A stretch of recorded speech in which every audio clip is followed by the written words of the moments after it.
Hi friends, நீ நான் காதல் அப்புறமேலுமே பார்க்கலாம். ரோஜா செடியில் அப்படியே தொட்டு பேசிக்கிட்டு இருக்காங்க. அங்கே வர்றாங்க ராகவ். வந்த கையோட அப்படியே பார்க்குறாங்க. வாங்க பாஸ், எப்படி இருக்கீங்க அப்படிங்கிறாங்க. அவர் வந்து பேசுகிறாரு. பேச்சு கொடுத்துட்டே இருக்கையில பார்த்தீங்கன்னா, இந்த ரோஜா செடி உங்களுக்கு பிடிச்ச ரோஜா செடி, உங்கள் ரோஜா பூவோட தான் நான் பேசிக்கிட்டு இருக்கேன் அப்படின்னு சொல்லி பேசிக்கிட்டு இருக்கையில படார்னு கையில் குத்திடுது, ரத்தம் வந்துடுது. ஆன்னு கத்துறாங்க. பார்த்தீங்கன்னா ராகவ் துடிச்சு போகிறாங்க.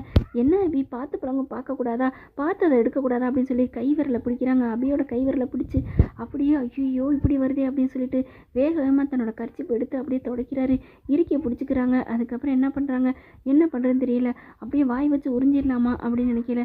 சரி, எதுவும் தப்பாக நினச்சிருவாளே அப்படின்னு நினச்சிட்டு இருங்க விடுங்க பாஸ், ஒன்றும் இல்லை அப்படிங்கிறாங்க. இரு அபி, அதெல்லாம் நீ உனக்கு தெரியாது அப்படின்னு சொல்லிட்டு வேக வேகமாக போய் பஞ்சு எடுக்கிறாங்க. அவங்க மருந்து கொஞ்சம் எடுக்கிறாங்க. வேக வேகமாக ஒத்தனை வச்சு அப்படியே கட்டி வைக்கிறாரு, மருந்து வைக்கிறாரு. ஐயோ, சாதாரண ஒரு முள்ளு குத்துனதுக்கு ஏங்க பாஸ் இப்படிலாம்? உனக்கு சாதாரணமாக இருக்கும், எனக்கு இங்கே இதயத்திலே குத்துனது மாதிரி வலிக்குதே அப்படின்னு மனசில் நினச்சிக்கிறாங்க. அதுக்கப்புறம் இதெல்லாம் இல்லை அபி, இதெல்லாம் உடனே பார்த்துடணும் அப்படின்னு சொல்லிட்டு ஆசையாக தடவி கொடுத்து ஒத்தடம் கொடுக்குறாரு புண்ணுக்கு. ராகவ் இதெல்லாம் பண்ண பார்க்க அபிக்கும் அவங்களுக்குள்ள ஒரு மனசுக்குள்ளே ஒரு காதல் சுரக்குதுன்னு தான் சொல்ல முடியும். என்ன இது, இந்த மனுஷன் இப்படி இருக்காரே அப்படின்னு சொல்லிட்டு ஒரு நேரம் பார்த்தீங்கன்னா இவரை போல் மனுஷன் உண்டா அப்படிங்கிற மாதிரி நினைக்க தோணுது. ஒரு நேரம் பார்த்தா இவரை போல் ஒரு மனுஷன் எவனாவது இருக்குமா அப்படின்னு நினைக்க தோணுது. எவ்வளோ நல்லவராக இருக்கார். ஒரு நேரம் அப்படியே ஆப்போசிட்டாக மாறினார். இவரை புரிஞ்சிக்கவே முடியலையே. ஆரம்பத்தில் பார்த்தா ரொம்ப இதாக இருந்தார்.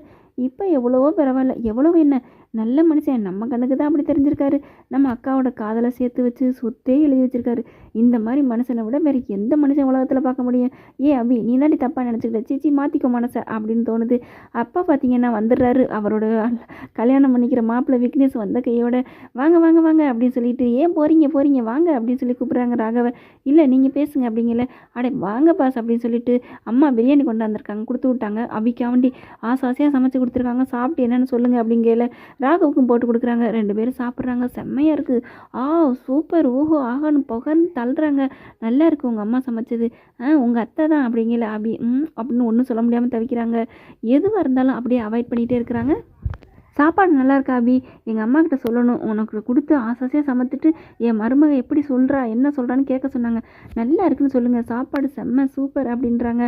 ராகவாலாம் இருக்கவே முடியல. அப்படியே நகர்ந்து போகிறாரு. அப்படியே போய் ரூமில் தாங்க போய் கட்டி அழுகிறாரு. அந்த பாலை பிடிச்சி உருட்டுறாங்க. ஐயோ டே, என்னடா ராகவ் லவ்வர் விட்டுட்டு போகிறாரா, பத்திரிக்கை அடித்து முடிச்சாச்சு, பட்டு புடவை எடுத்தாச்சுங்கிறாங்க, ஒன்றுமே புரியலையே அப்படின்னு டென்ஷனில் கத்திக்கிட்டே இருக்காரு. இந்த பக்கம் அபி புலம்பிக்கிட்டு இருக்காங்க. என்னது இப்படி இந்த ராகவ் இப்படி பண்ணிட்டு இருக்காரு, விக்னேஷ் வந்து பின்னாடியே வந்துட்டு இருக்காரு, நம்ம யாருக்கு பதில் சொல்கிறது அப்படின்னு தெரியாமல் புலம்புறாங்க. முரளி பார்த்தீங்கன்னா அபியை சந்திக்க பார்க்குறாங்க. ஆனால் சந்திக்க முடியலை. அத்தைக்காரிக்கு ஃபோன் பண்ணுறாங்க.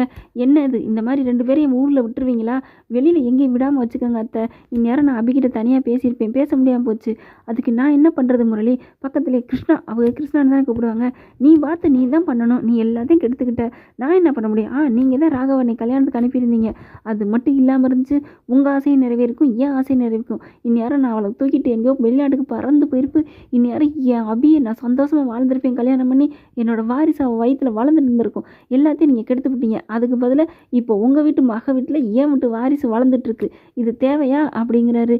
நான் என்ன பண்ண முடியும், நான் என்ன பண்ணுவேன், நீங்கள் தான் அபி, அந்த அஞ்சலி என் வாழ்க்கையில் வர்றதுக்கு காரணம் நீங்கள் தான், அபி என் வாழ்க்கையில் வர முடியாமல் போனது காரணம் நீங்கள் தான் அப்படின்னு சொன்னோன்னே, என்ன கிருஷ்ணா பார்த்து பேசுங்க அப்படிங்கல. என்னத்தை பார்த்து பேசுகிறேன், உங்களுக்கு நான் எவ்வளோ பண்ணியிருக்கேன், நீங்கள் கொஞ்சமாவது எனக்கா என்ன பண்ணியிருக்கீங்க, இங்கே பாரு நான் எல்லாம் பண்ணிட்டு தான் இருந்தேன், இந்த நீ சொல்கிறிய ஆசை நாயி உன் அபி தான் அவள் வயிற்றில் புழு பூச்சி உண்டாருக்கு காரணமாக இருந்தது அப்படின்னு சொல்கிறாங்க.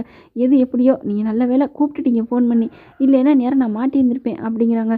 எப்படியாவது நான் அபியை பார்த்து வீட்டுக்கு தான் போய் பார்த்து பேசணுன்னு இருக்கேன் அப்படின்னு மனசை அப்படி தைரியப்படுத்திட்டு அபி வீட்டுக்கு பேச போகிறாரு முரளி. ஓகே ஃப்ரெண்ட்ஸ், பார்க்கலாம் என்ன நடக்க போகுதுன்னு. உங்கள் பொண்ணான கையில் ஒரு லைக்கை போட்டு சப்ஸ்கிரைப் பண்ணிடுங்க. Thank you friends.